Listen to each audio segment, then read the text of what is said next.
What's up guys, you're watching Li-Fi TCG. I got a quick deck profile for you today on Legacy Jeskai Control. I got a bit more free time this week, so you can expect a few more uploads upcoming. Got more Pauper decks, and the regional championships are coming up, so I'm going to be working on Pioneer and Modern as well. But this video is Legacy Control. In the last couple of events I played this, I have like a record of 6 wins and 1 draw with no losses in paper, so I'm pretty happy with it. Just give you a quick rundown of the list and a few of the more interesting decisions about the card choices. So the main deck is actually a straight copy of a list from Wiki on Magic Online, WIKY. Just quickly run through the mana base: 1 Volcanic Island, 2 Tundras, 2 Scalding Tarn, 4 Prismatic Vista, 4 Flooded Strand, 1 Mountain, 2 Plains, and 4 Island. And this is almost the exact copy of the list I was playing in that Jeskai Estrith's Invocation deck. It just has 1 extra island over, sorry, 1 extra Tundra over a 5th island, because the white source demands are a little bit higher. But overall, still very effective versus Wasteland. Very basic heavy, not relying on Mystic Sanctuary, and we'll talk about the implications of that in terms of some of the other card choices. So in terms of like the core spells for Legacy blue-white decks right now, we have 4 Force of Will, 4 Swords to Plowshares, 4 Prismatic Ending, 4 Brainstorm, and 4 Ponder. Sorry, whoops.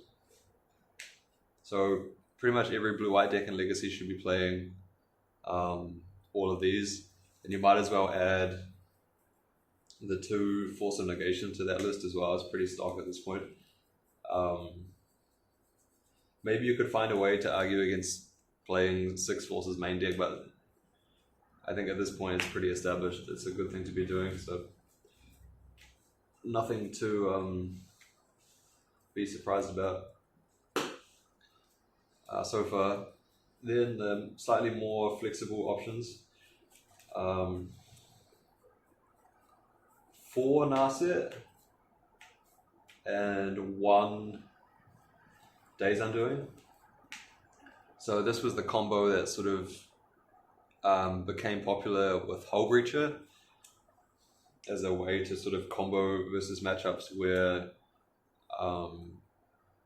slowly grinding them out is maybe not so effective, either because they can grind over the top of you or because they are a combo deck and you just want to slam something to kill them when they're not interacting with you.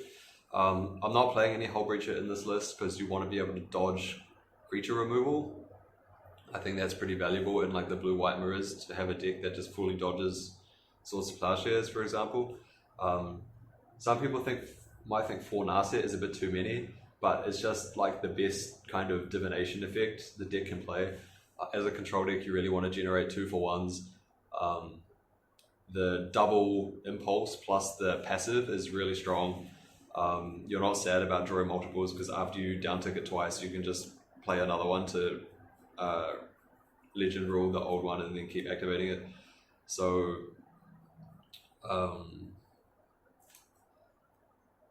yeah, it's just a really strong card, happy to play for. In terms of another supporting Planeswalker, we have the 3 Teferi. Just a generally strong card. You can bounce a Murktide or whatever that's attacking you, or bounce some weird permanent that's giving you trouble. And it's also important to be aware of the combo here. So if you play Days Undoing in your own turn, your opponent won't have drawn a card yet. So they'll draw 1 card off the Days Undoing, then they'll take their turn and take their draw step and draw 1 more card.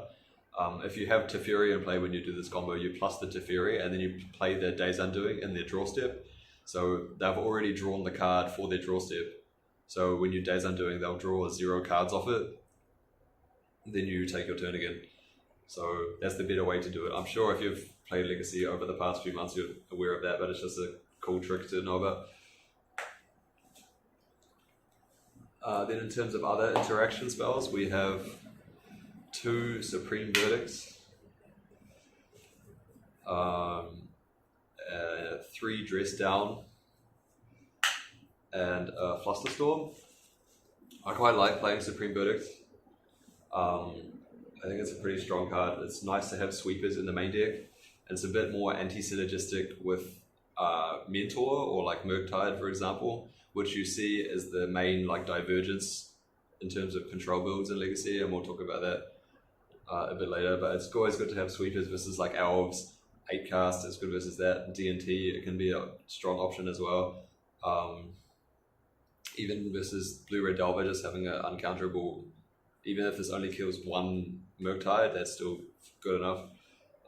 Dress Down, of course, has a lot of niche applications, but wiping the constructs is very nice versus Saga, just so you don't get easily ground out by a card that you don't otherwise have very good ways to interact with.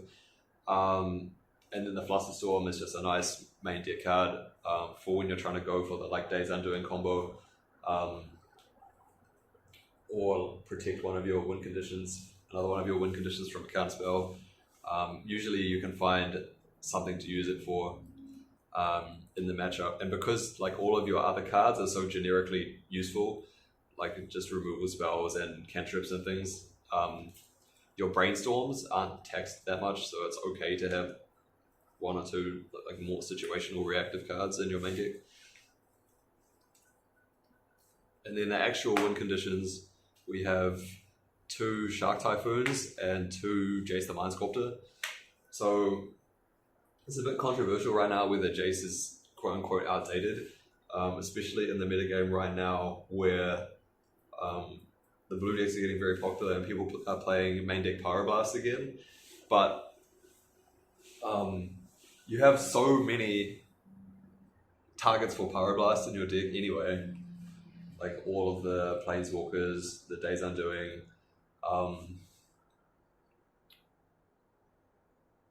It's not really a game that you can play to try and dodge it. And then Jace is just a super strong card on its own. So, I mean, I'm a bit late to the party in terms of playing decks that have Jace in them.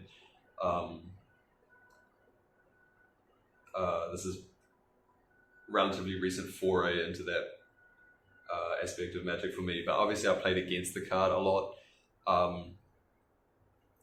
and it just is obviously extremely powerful. The Brainstorm every turn, bounce the thing in an emergency, and then just slowly tick up and take over the game. And then Shark Typhoon, it's just good to have the draw card option. Draw card, make a blocker option is fine versus Delver decks, things like that. And versus some other strategies, just having the option to hardcast it down and take over the game with the Shark tokens is also extremely good. Just very flexible, like it can be that kind of like late game big commitment, or it can be the kind of speed bump option as well. And even it's true that versus some decks, like having a 5/5 Shark just on its own is enough to win the game after you've taken control. So it's very flexible, very strong card. So in terms of the main deck decision, I think Jeskai is very strong. It's a control colors. Some people are trying like Grixis with the new saga, the Hidetsugu consumes all. I really don't like that strategy right now because I think the mana is a bit worse. And the other thing is that the saga, that Hidetsugu thing matches up so badly into Jeskai because the saga itself is none of the modes do anything. It's just like a trained Armadon with suspend. Like so you can't. Then you have to figure out a build of Grixis, which isn't playing that.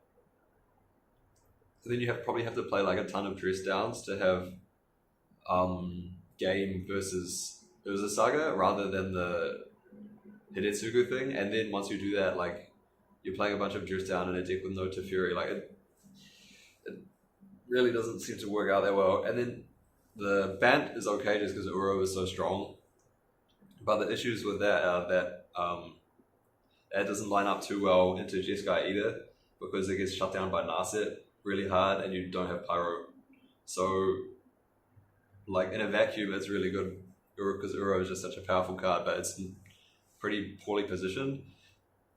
So in terms of like what kind of colors you want to play in your control deck, I think that's pretty clearly Jeskai is the best one at the moment. But the more controversial topic, I would say, is whether in your Jeskai deck you want to play Expressive Iteration or not.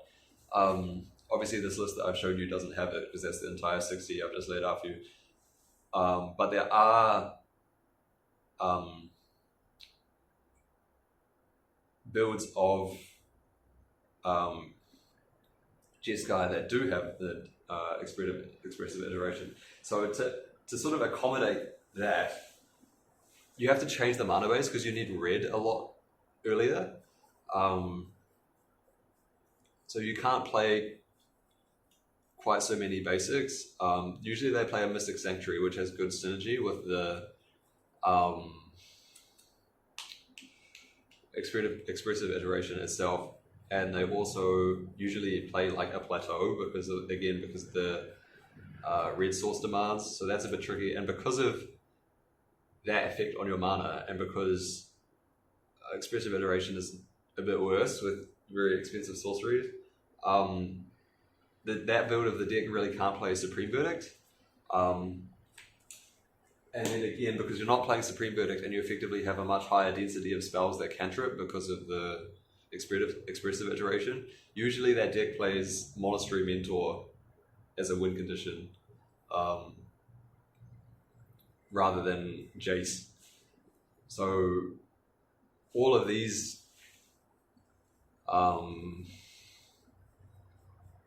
core blue-white cards, the Plow and the Brainstorm and the Ponder and the Force and everything, it's still the same in that build. And based on what I've explained, you can kind of figure out what you would cut. So these become like 2 Monastery Mentors. This would be like a Wandering Emperor or something. And then you cut like this and one of the Narset and the Days Undoing and maybe the Flusterstorm for like 4 expressive iterations.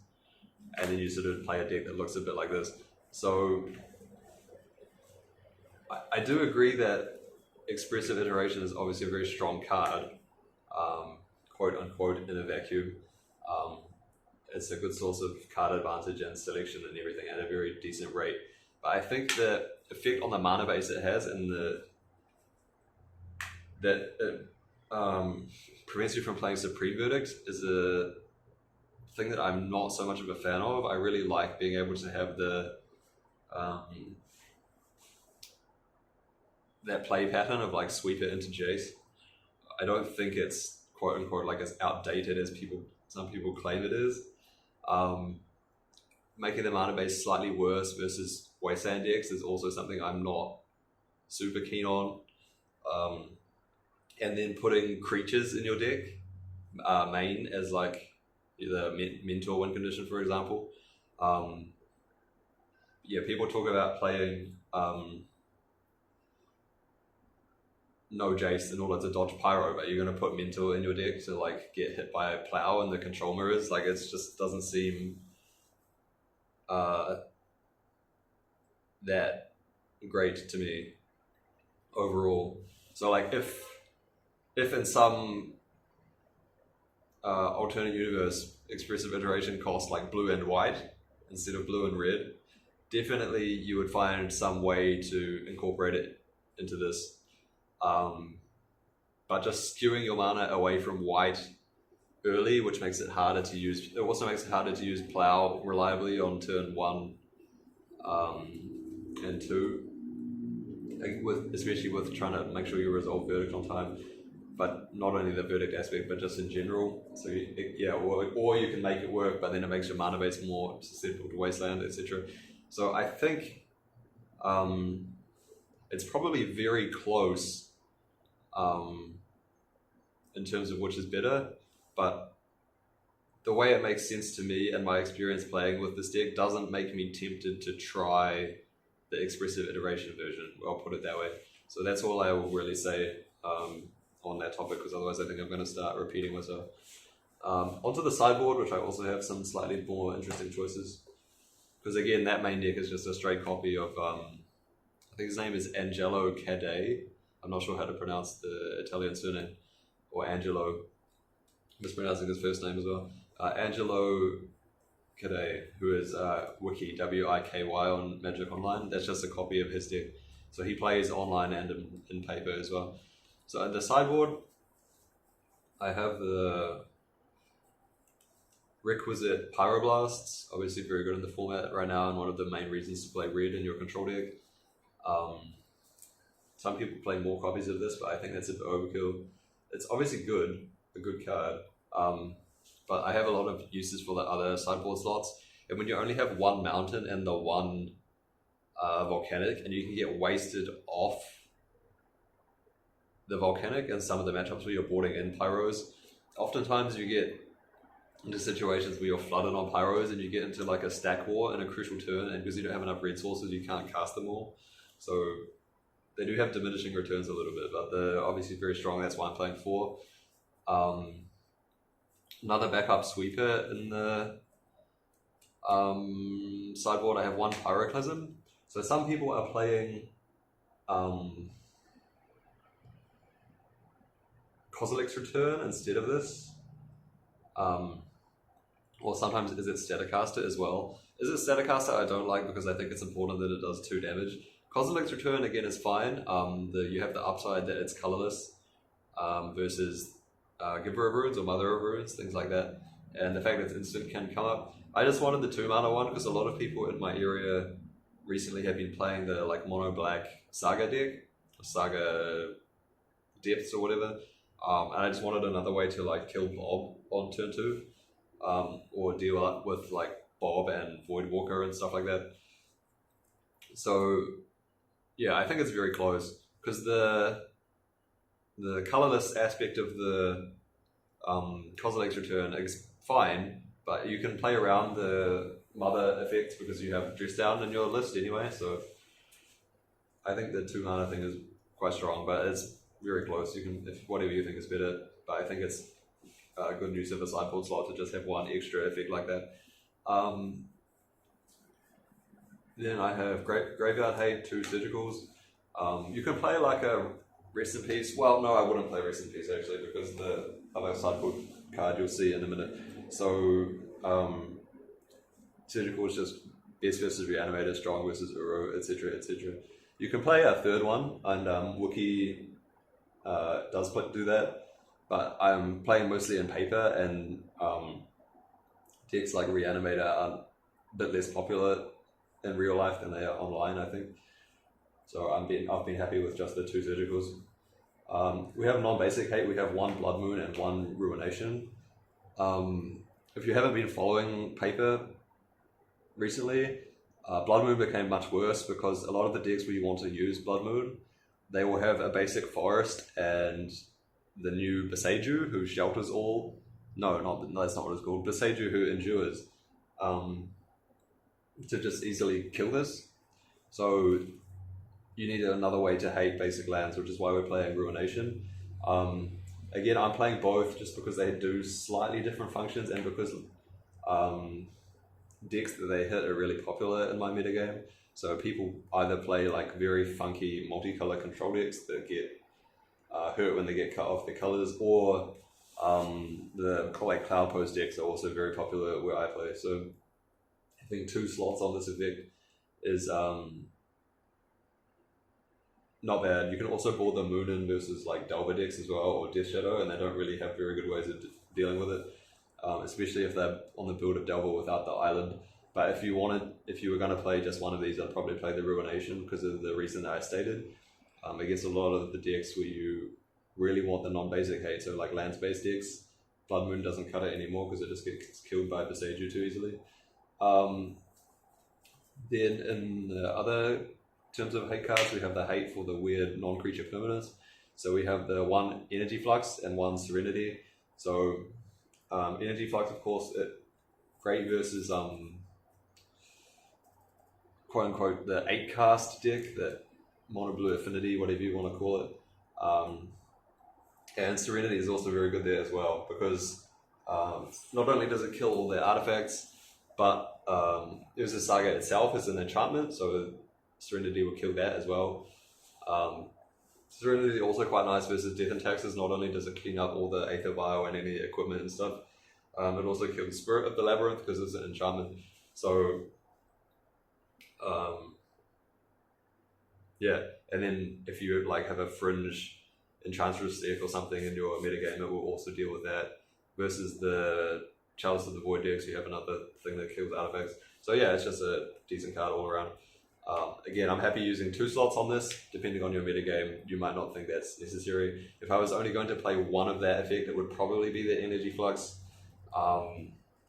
Just because I think it's slightly better versus 8 casts, and I think that's the primary concern in the like wider Legacy metagame at the moment, but just making you aware of that. 2, Sevinne's Reclamation.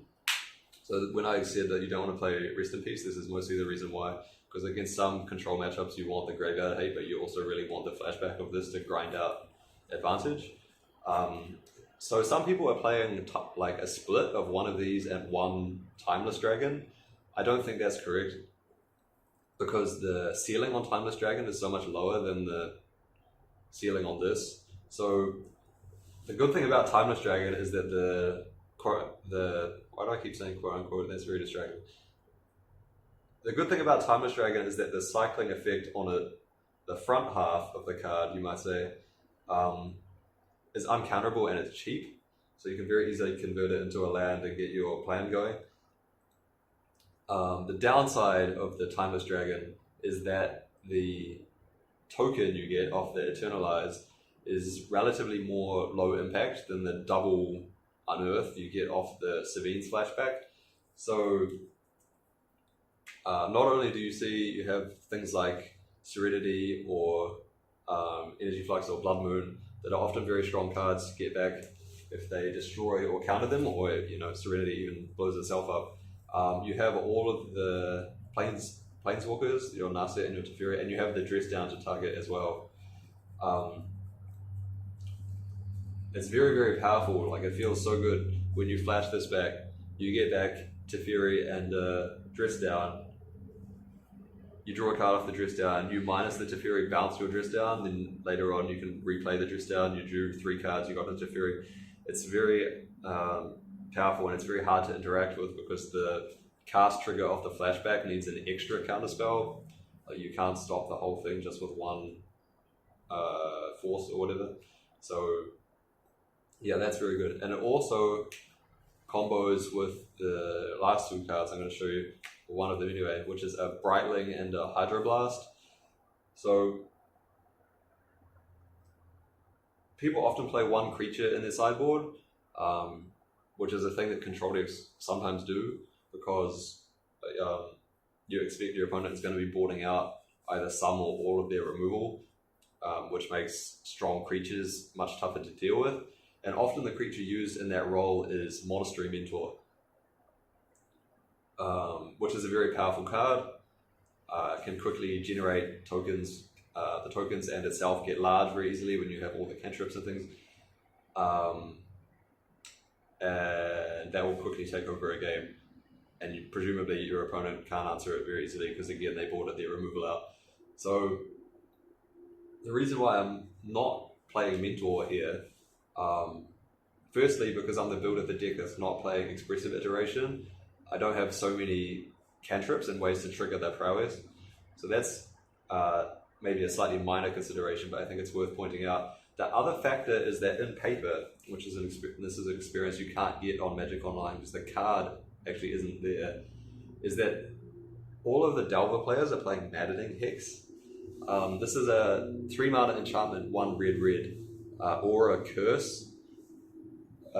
Enchant player, whenever enchanted player plays a non-creature spell, they roll a d6. Then they take damage equal to the number rolled, and then you attach the Maddening Hex to another one of your opponents at random. So the last bit of the text doesn't matter because in a 2-player game you only have one opponent. So if your opponent puts it on you, then you play a spell, you roll the d6, it will just attach to you again. So basically it's like a one-sided pyrostatic pillar that affects every non-creature spell that you play and does more damage on average per card. So it's very, very, very scary to deal with that. You do have the Prismatic Ending in your deck to handle it, and you also do have, for example, Teferi to bounce, but it doesn't give you a lot of time to find answers. And this is this is a card you're going to see a lot in post-board games, where you're usually boarding your forces out against the decks that want to board it in against you. So if your opponent casts it, and based on the build of the deck without these two cards, and you don't have the immediate Prismatic Ending, it's almost like game losing immediately. So because of that, we have the one Hydroblast, which gives you an out to counter it. It also counters like Court of Ire, which is what people are using kind of as the substitute for that on Magic Online, because they can't play Maddening Hex. So a similar kind of strategy.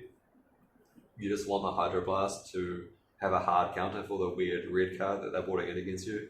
But the other aspect is that Brightling is actually very strong against Maddening Hex.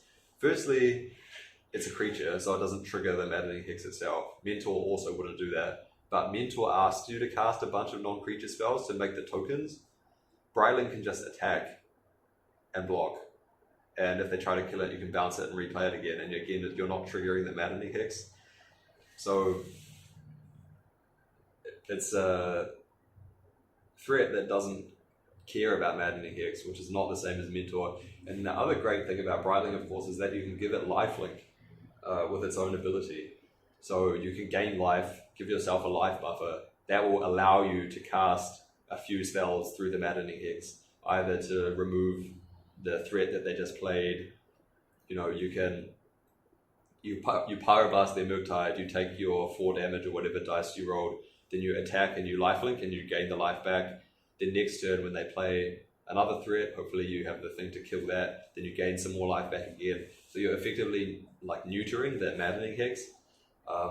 And that sounds like a very, very niche interaction, like your 1-of sideboard card versus their like 1 or 2 of sideboard card. But the way the games go out, they're very grindy and they take a lot of turns. You see a lot of cards. You can sort of assemble this quite reliably.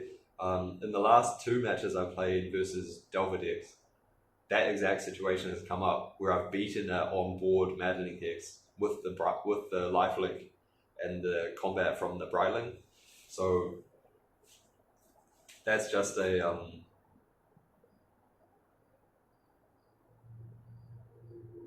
very interesting thing, because I didn't expect this card to be good. I just added it to the deck because I didn't own a Mentor at first. But then as I started playing against Delver more and more, I started really appreciating what this card offers. So one concern I've heard with it is that you don't actually have that many white sources in the list to help you activate it.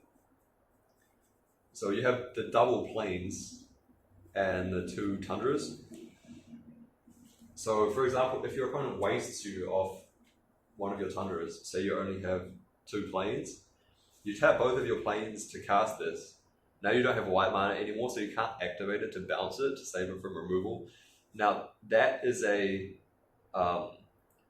valid concern, and especially versus a deck like Death and Taxes, is an example where Monastery Mentor would probably just be much better than this. But when that comes up versus a deck like Delver, for example, they don't have hard removal. They only have cards like Lightning Bolt generally.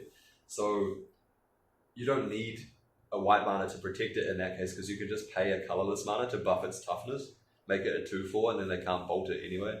So that hasn't been a major issue for me in the games that I've played.